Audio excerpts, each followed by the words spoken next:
Hello and welcome back to the FEZ show. My name is Jack Giordmaina and we have tons of news to talk about in the world of Formula E as we get closer to the start of the season with November now. Well, we will be in November next in a couple of days' time, which will see pre-season testing. And there's been so much news with drivers. So with me today to discuss all the latest news is Open Talent Cool Top 15 finalist Edward Hunter.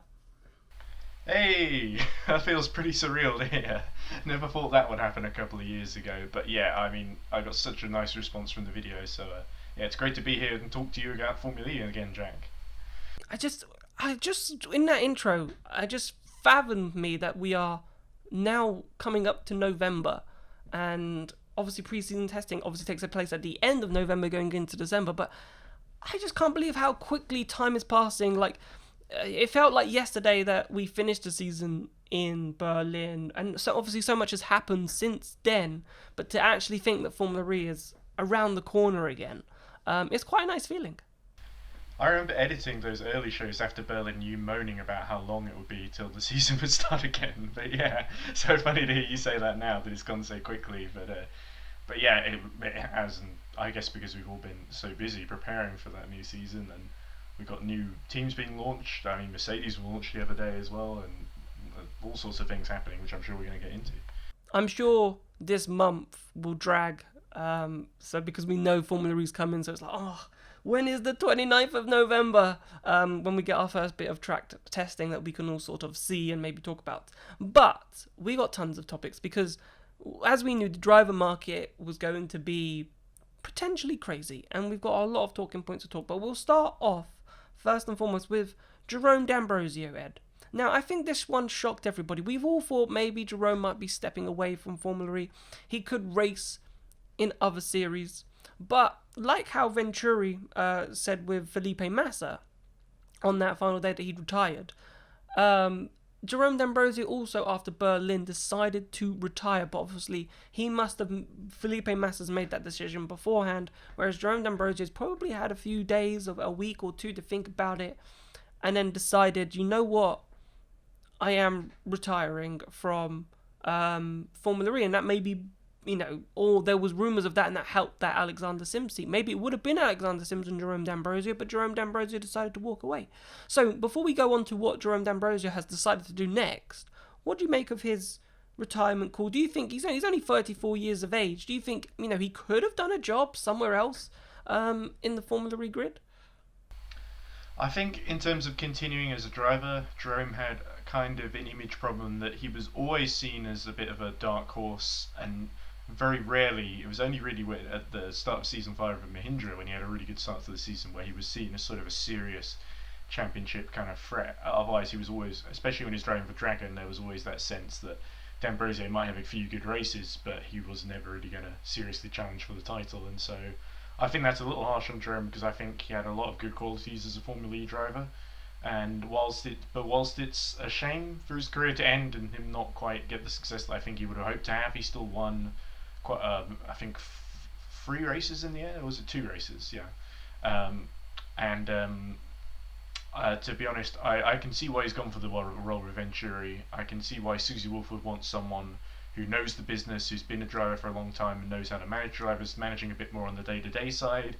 As in terms of who's going to be the public face of the team, I suspect it might still be Susie, but it'll be interesting to see what role Jerome gets on that front as well. And I think it could be a great signing for Venturi and help push the team back towards the front after a difficult season. Yeah, so talking about that role that Ed is mentioning there, so he's become the deputy team principal. Now, there was a lot of shock, Ed, about Dmbrosio becoming the deputy team principal of Venturi. A lot of people thought, I wouldn't have expected, Dmbrosio to go down that route. Now, when I'm thinking about Dmbrosio, now that I've had time and I've had a day and a bit to sort of, think about that news and let that sink in, I don't think that actually surprises me, that Dmbrosio had decided to hang up his helmet and go more into this management and stay in racing, because he's a very, and I think a lot of people know this, but I think he's underrated in this part. He's a very intelligent man. He is very intelligent. and he's very down to earth. He understands racing, he understands the politics and the things that go around, and he sort of knows that. So actually, thinking about it, for me personally, I think it was a good move for Dmbrosio to go into, and I think he'll relish it. And I think, you know what, a team principal, a team manager type of role in the future could easily be on Dmbrosio's path. What do you think? Yeah, and perhaps he may not necessarily stay with Venturi forever. I think Dillman Gill was saying, look, once you Jerome will always be part of the Mahindra family because he won a race for us, and he was, a driver we really enjoyed having worked with us. He provided more than just results. He did a lot of stuff, on the technical side with us. Like you say, he was very intelligent, and I think, like you said, Venturi are really going to benefit from that, and it'd be interesting to see how he manages Mortara and Norman Nato, especially Nato in his rookie season as well, in season 7. So let's segue. You brought up Dillman Gill there. Let's segue into Mahindra, because obviously there's a gap then. So if they've signed Alexander Sims, it could have easily have been Alexander Sims and Jerome D'Ambrosio partnering him. Although once they announced Alexander Sims, if Jerome was going to stay, you'd expect that announcement of Jerome to be fairly close behind, but it wasn't. But now we know why. It's because he has retired. And obviously, if we look at Formula One and Haas, they have dropped both Kevin Magnussen and Romain Grosjean, and it has been reported that Romain Grosjean has spent a lot of time in the Mahindra simulator. So, do you expect that Romain Grosjean will fill that seat at Mahindra, or do you think he's going to actually focus? Because there's also talk of him going to that hypercar project with Peugeot in the WEC series. Do you think he could manage both of those places, or do you think he's just testing out the simulator at Mahindra, and then he'll make a decision if he just wants to have 100% commitment on the WEC project, which I think Grosjean is interested. French team, French driver, try and win Le Mans. I think that's a goal for Grosjean, but to do as much testing as he's done in that Mahindra simulator has to point towards some form of strong interest in joining Formula E. Yeah, and you mentioned Le Mans. He's done Le Mans before as well, so there's a sort of unfinished business there. I think Sam Smith was pointing this out in a tweet the other day, that he said, look, Grosjean has still got to finish the season. If he was saying, I don't think any F1 drivers are going to go to Formula E, or current F1 drivers anyway, because the Bahrain Grand Prix, they clash with pre-season testing. So there's no way you're just going to rock up to Santiago, having done basically no testing as an F1 driver, into Formula E and expect to do anywhere near good enough for the team. I think you need some sort of preparation, and we've already got Nick Cassidy has sort of got a similar problem in Vision Virgin, in that he's got Super GT that kind of clashes with pre-season. I would love to see Grosjean in Formula E. I think he's a superb driver who really never quite delivered on what the promise that he showed in junior categories and in some of the early stages in F1 for Lotus when he got a lot of podiums. Mahindra would probably be a good team to fit him. If Mahindra really wanted him, they could probably make a big offer, but I think it's just in terms of his schedule, it probably wouldn't work out. And also, like you say, Le Mans, there's the bigger attraction there. For me, I think if Grosjean wants to do this, and there is, drivers have balanced WEC commitments with Formula E before, so I think there's an aspect. Yes, I think his commitments. Obviously, I think there's an F1 race in Bahrain on the weekend of testing, so he won't be able to test. Put it that way. So he's not going to do any testing. So if he would be coming in blind, but then I assume it would be a big story, and someone would try and find out if Romain Grosjean did one of the 15 days of testing that you're allowed to do with a manufacturer, and if he actually does step foot in a car in Mahindra to do one of those days, and I think you're really ramping up that Grosjean could be in this seat. But I think he's just testing the waters. He might join this season. He might. But you still got Alex Lynn, who I think completely deserves an opportunity to drive that car, and it wouldn't surprise me if Alex Lynn is testing that car in November alongside Alexander Sims, and maybe Lynn takes that drive, and maybe Grosjean is that sort of development driver role at Mahindra, with maybe a view to come into the series in season 8. Yeah, it's interesting you mentioned Lin because I think he's another problem, a driver a little bit like D'Ambrosio who has an image problem because his first full season in Formula E, he had that brilliant debut in season three where he filled in at Virgin for Lopez and got pole first time out in New York, and then his full season in season four with Virgin was just disappointing, where he didn't match up well compared to Sam Bird, and I think sort of crumbled a little bit under the pressure. But he's proven himself to be a really good driver in his substitute drives for Jaguar and subsequently Mahindra. And you just sort of think, what does he have to do to get a full-time drive again? Because these rumours about Grosjean must be giving him a little bit of a headache. No, I totally agree. I think what Alex Lynn did in Berlin was huge, and merited that seat, getting into the super poles that he did. You couldn't have asked for a better job for someone who's come in and not driven that car. So, Absolutely agree. as I said, I expect Grosjean maybe to have a role. It might be too early for Grosjean to just jump into a race seat, not really do any testing, go to Santiago, but it has been done before. So he could just go to Santiago and be brilliant. You never know. But yes, it would be incredibly cruel on Alex Lynn. But I suppose, again, there'd be other opportunities for Alex Lynn in Formula E. He's still fairly young. I think opportunities will arise. I think he's just got to wait. It's like the political game in Formula One at the moment with like George Russell, who's now apparently going to stay. But, drivers who deserve a seat in a series who are being kicked out for no fault of their own or being pushed aside. Nico Hulkenberg, you could argue, like pushed aside for really no fault of their own. Well, it's not such a big factor in Formula E because I think, I obviously we've been through a pandemic. The teams aren't exactly overflowing with cash at the moment, but it's not quite as big a, let's say, requirement to get a seat to bring money with you as it is for some of the smaller teams in Formula One. But anyway, let's move on. Let's move on to BMW because obviously they at the same time. So I think it was Friday. So on the same time as Venturi announced their breaking news story that Jerome D'Ambrosio was joining them as a deputy team principal, about 1 minute behind them was BMW. And BMW announcing that Jake Dennis, British driver Jake Dennis, will be driving alongside Maximilian Gunther, which I'm going to be honest with you, that surprised me. That's surprising. I thought it was Philip Eng's seat all day, and they would pick, obviously, from that BMW category, from that DTM program, and I really thought Philip Eng would probably be a good, safe, strong bet partner Maximilian Gunther, also an experienced driver. Yes, would have to learn from Maximilian Gunther, I thought Philip Eng, but probably could also help Maximilian Gunther in sort of maybe the racecraft and maybe analysing things off the track, because Maximilian Gunther's still young, but they went with Jake Dennis. So what are your thoughts about Jake Dennis signing for BMW? Yeah, I think it's a little bit of a surprise because a lot of people were expecting Philippe Eng, who's drove for BMW in DTM, to be announced. Jake Dennis, I've always kind of liked Jake Dennis because I think he was really quick in karting. And also when he initially went to cars, he was really quick in some of the junior sort of F4 level series. The thing that's always really held about, he's from Nuneaton in Warwickshire. He doesn't have a lot of money behind him, and so a lot of his early career was backed by the Racing Stets Foundation, who also backed Oliver Turvey, Oliver Rowland, and of course James Collado, who recently left Formula E, of course.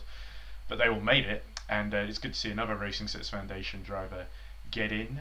He's also very recently was driving. He got on pole for 12 hours of Bathurst in sort of the GT racing and finished on the podium there. So I think that impressed a lot of people.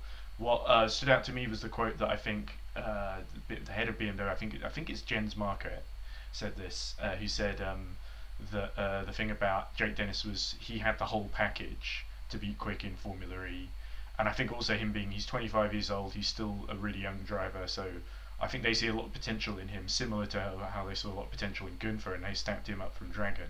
So I think this could be a really shrewd signing. I really hope Jake Dennis excels because it's always good to see young drivers get a chance in Formula E, I think. Yeah, because BMW said that they did a lot of track testing, right? And I'm assuming Dennis was obviously a part of that. Philip Eng was probably a part of that. Marco Wittmann was probably a part of that.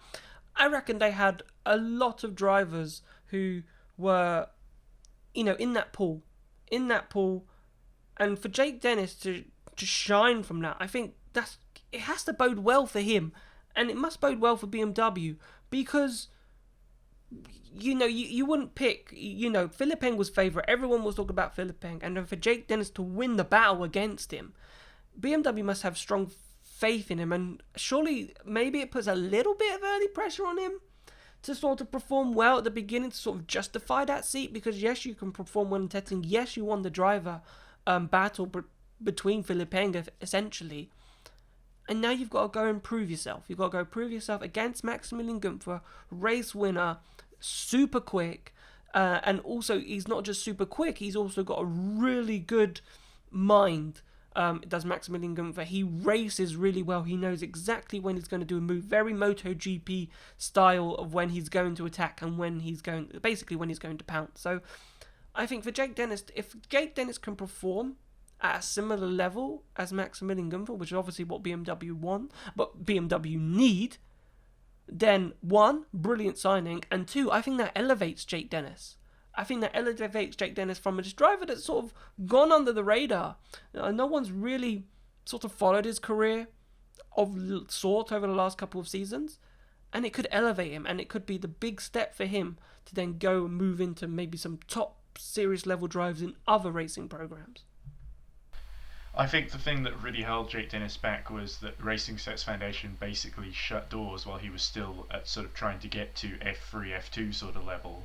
And so his momentum kind of stalled. He didn't have the money behind him. He was driving for sort of teams that weren't quite as good. We saw in DTM, he was driving for Aston Martin. He was easily one of the best Aston drivers in DTM, but the Aston was not really a great car, and they of course have since pulled out, I think, after just 1 or 2 seasons. Yeah, I disagreed that people were talking about Philippe Eng, because I think Eng was sort of seen. We all sort of knew whoever BMW were going to pick, they were going to go for someone who maybe wasn't really a massive name. So I was a little bit surprised that some of the people are saying, "Oh, Jake Dennis has been announced." Like, who's Jake Dennis? And sort of why they picked him, and sort of like they were expecting like an F2 or F1 driver, I think, and I think that's a little bit unfair. And but yeah, I agree with everything you said about Jake's, as a sort of all these qualities as a driver that I hope come to fruition at BMW Andretti against Günther, of course, who's no slouch himself. So then the last bit of driver announcements that have come over the past week, which I suppose this one, didn't shock many people, but Rene Rast has been confirmed at Audi. Again, really good pace in Berlin. Merited that drive again. Super Bowl appearances, got on the podium in the race as well.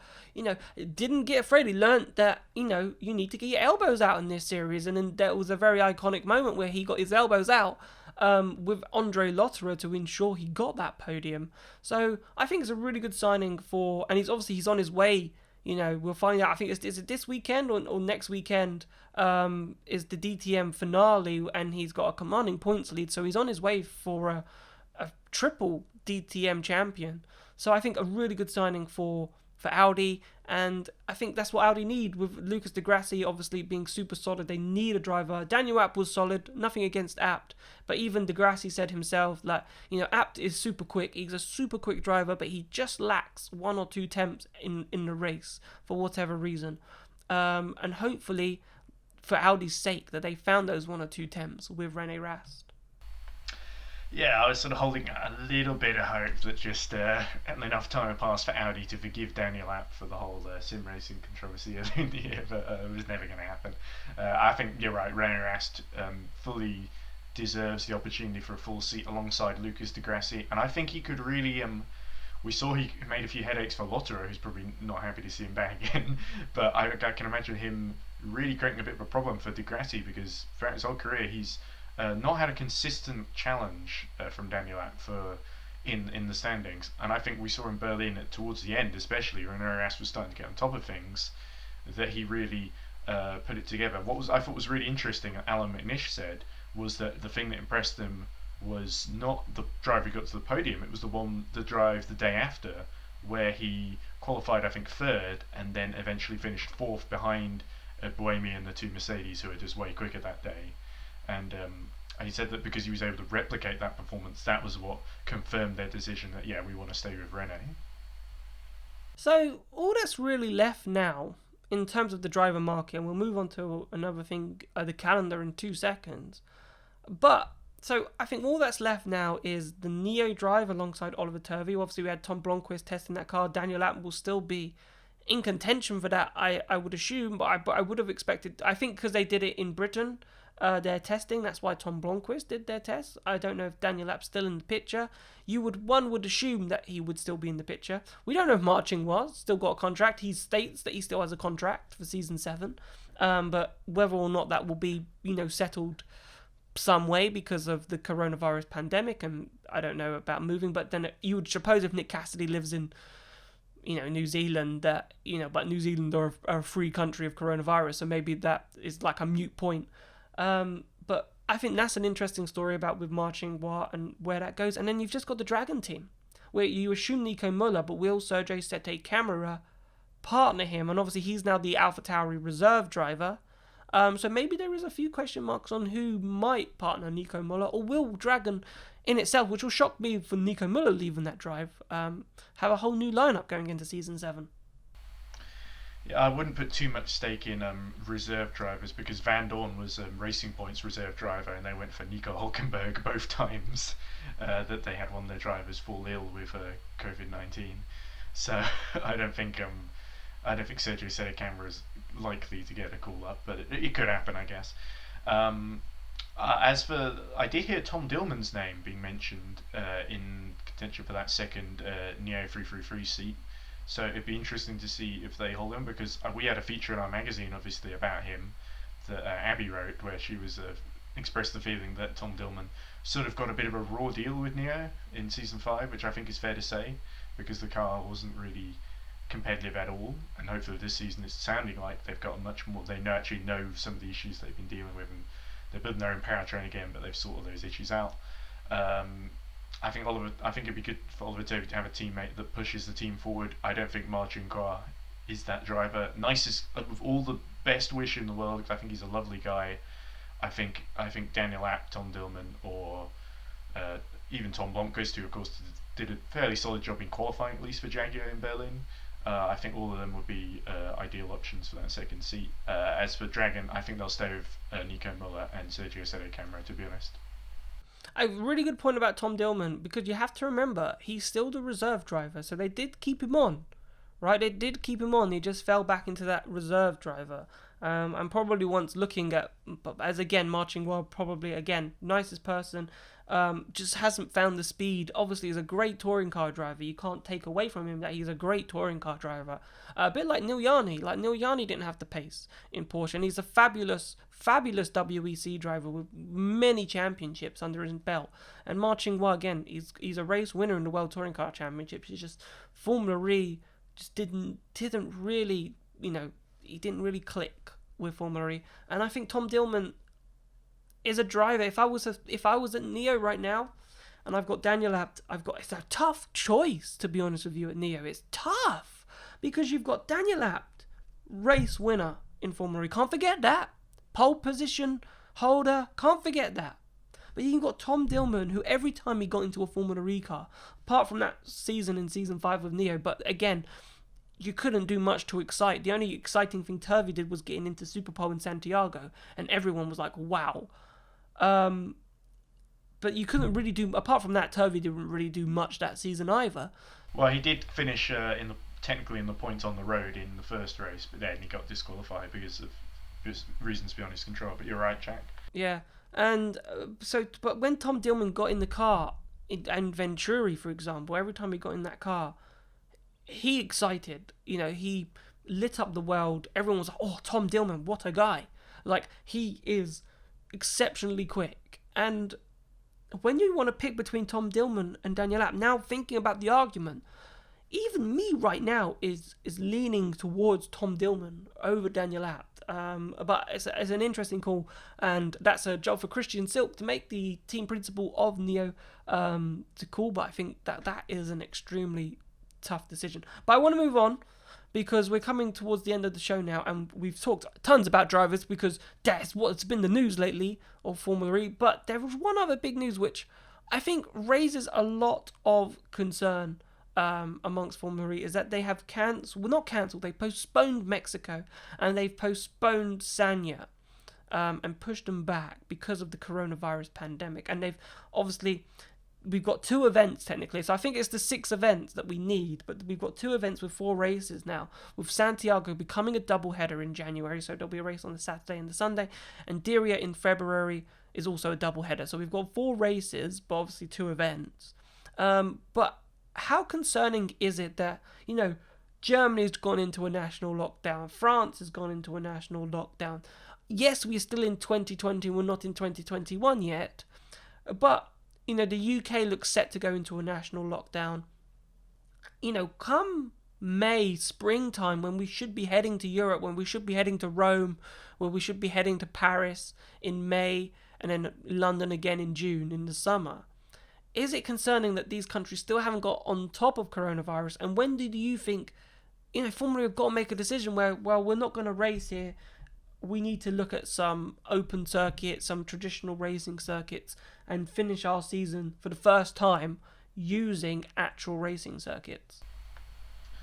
I think they need to be flexible, and it's something that Formula E have always done. Obviously, with the COVID, it's impossible to say how well or how badly things are going to go in terms of dealing with COVID-19 over the winter and through spring in 2021. So I think committing to Santiago, I think Santiago and Diriyah are probably the 2 important ones to commit to, because Santiago will have paid a lot to be the first FIA World Championship Formula E race, and then Diriyah have paid a lot because they're on a 10-year contract, I guess. And so those are the 2 important ones, whereas Mexico and Sanya have decided, well, it's better if we delay. I think Diriyah were talking about having earlier, at least, they were talking about having fans visit on site, which I kind of hope they don't do, especially given the way things are going at the moment.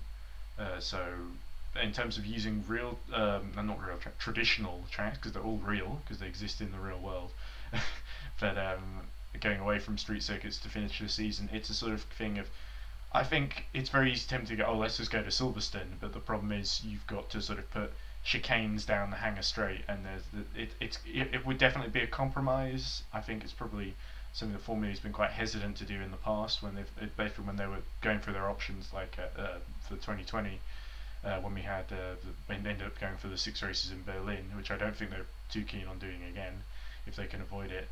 So I think it's a case of they have to adapt to the situation. If that means traditional circuits and that need modifications, of course, then so be it. Yeah, I think it's going to be difficult because you can't just turn up, for example, to Paris, right? Who are, let's say, still in a lockdown or coming out of a lockdown or still have high cases, and you can't go to the shops, but you can stage a Formula E race and prepare a Formula E race. I just don't, personally, I'm not sure if that sends the right message, that you're going into city centres, whereas, people like Formula 1 and WEC, MotoGP, they've all, proven that we can still go racing on circuits and do have really good coronavirus testing programs and, do their races. But obviously Formula E would have to modify those tracks. They'd have to, organise it. It's another season where Formula E potentially don't make any money, because you wouldn't be charging Silverstone, you wouldn't be charging Portimao, you wouldn't be charging Estoril, you wouldn't be charging Valencia to host a race. You're like, can you help us out by hosting a race? And, that ticket sales, the hosting fees that Formula E would get from staging these races, they don't get. And obviously they missed it out last season as well from, places like Korea and so forth. So it's a catch-22 for Formula E, because it is going to could put them in some financial mishaps. Obviously they've got good deals and they've got good sponsorship brands, but that can only go so far. It's so important to have, that money coming in from the racetracks as well. Well, Formula E hasn't been afraid to operate at a loss if it a year before, when they say, we'll invest in the locations that we want. So I think they'll find a way to cope. In terms of the message that it sends, I agree that Formula E needs to be careful that we don't want to have kind of Formula E bubble where everyone's having a massively fun, good time, and then just over in the houses opposite, literally, you got people dying of a virus. I think that would look really bad. So Formula E needs to be really careful of the optics on that front. I would be very surprised, by the way, if we have the London E-Prix in 2021, because at this point I just can't see it happening. I'm very pessimistic about that, unfortunately. Well, it's sad to leave on a somber note, I would say, but let's leave on a happy note in terms of Formula E is coming back. You know, it's round the corner. You know, it's the end. It's the 31st of October, I think, when we're recording this. So tomorrow is November. So by the time this goes out, it will be November. Formula E, we will be seeing Formula E cars race around the track, whether or not you won't be able to see it because it's pre-season testing. But here at Formula E Zone, we can give you all the best coverage of pre-season testing to keep you well in the loop of what is happening. So Formula E is back. And on that note, I just want to say thank you so much for watching, Ed. Thank you so much for being here. And thanks so much for contributing as well. No problem. Thanks, Jack. And please remember that if you're really enjoying the content, to hit that subscribe and that like button on YouTube, and the subscribe button as well, or follow button, whatever it is on any of the podcast apps that you can see these podcasts and shows on. Also the Discord channel. If you have not joined our Discord channel, it's got like over 50, nearly 60 people in there now. Lots of people talking Formula E. Come and join the Discord channel. It's an amazing place to be. We're also on Twitch. All the links to that will be in the description below. You can come and check some of our Twitch content. Again, the community is growing on there, which is absolutely brilliant to see. But thank you so much for watching. We will see you very soon. Goodbye.